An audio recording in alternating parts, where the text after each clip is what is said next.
Hello, I'm Dr. David Hawkins, and I have developed a program for men called The Core. It is not marriage counseling. It's a radical program designed to shift how a person thinks, how they feel, how they relate to himself and to others. And yes, it works even for those who have no empathy and don't know the first thing about understanding and meeting your needs and wants.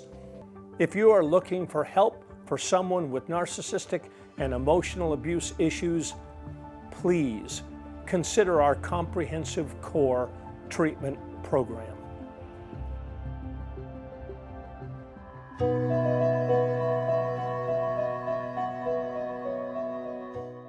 Healing from narcissistic and emotional abuse is a very, very difficult process, but thankfully it can be done. You can heal. You can heal from narcissistic and emotional abuse. I want to talk to you about 3 different processes that are going to help you heal. I'm Dr. David Hawkins, Director of the Marriage Recovery Center and the Emotional Abuse Institute. So the 3 processes that I want you to consider are, first, the process of uncovering. Uncovering, meaning looking within yourself lovingly, compassionately, becoming awake and alive and aware to what is happening to you and what has happened to you. Uncovering, slowing down and paying really close attention to what's going on inside of you. What is it like? What has it been like to live with this person who has been narcissistically and emotionally abusive? Being very gentle and asking yourself gentle questions. How am I? What has it been like to live in my world? How am I doing? Uncovering. The second process is discovering. You can't discover unless you've uncovered what's going on. Letting go of denial, letting go of defenses, letting go to a certain extent of self-protective mechanisms. And then discovering. You have been criticized, marginalized, told that you're wrong again and again and again. You've been controlled. You've been dominated. Your thoughts have been diminished and dismissed again and again and again and again. And this takes a tremendous toll. A tremendous toll.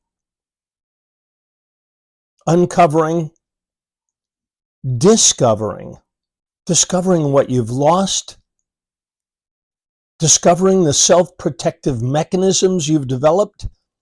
I've talked a lot before about how coping and adapting and accommodating are thought to be generally healthy processes. And to a certain extent, they are healthy processes, but if used excessively, they become unhealthy. Uncovering, discovering, and then the last piece, you probably could guess it, recovering. Recovering. This involves taking stock of your losses. It involves being really honest with yourself about the parts of you that you have left behind as a way to cope, adapt, accommodate, and ending the tiptoeing. Yeah, of course, you've had to tiptoe to feel safe. And yet, as you uncover and discover and then recover, you take stock of lost parts and you make a new commitment to yourself. Life must change. It must change. You're going to celebrate your personhood. You're going to live out loud. To whatever extent, of course, it is safe to do so. You're going to find places where you can talk about yourself.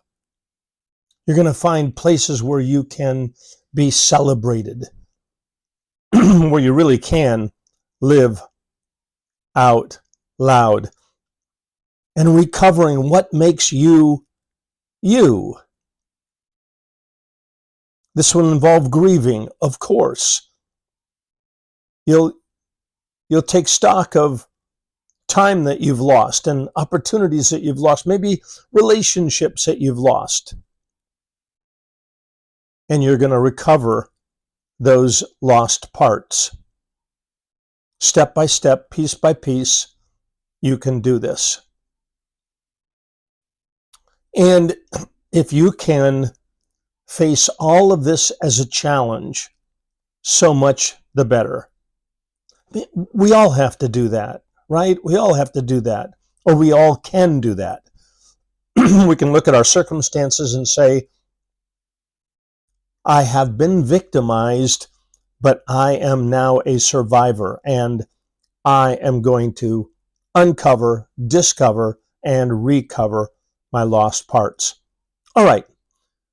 Will this solve everything? Of course not. But it's a piece that you can weave into your life as you journey into the future.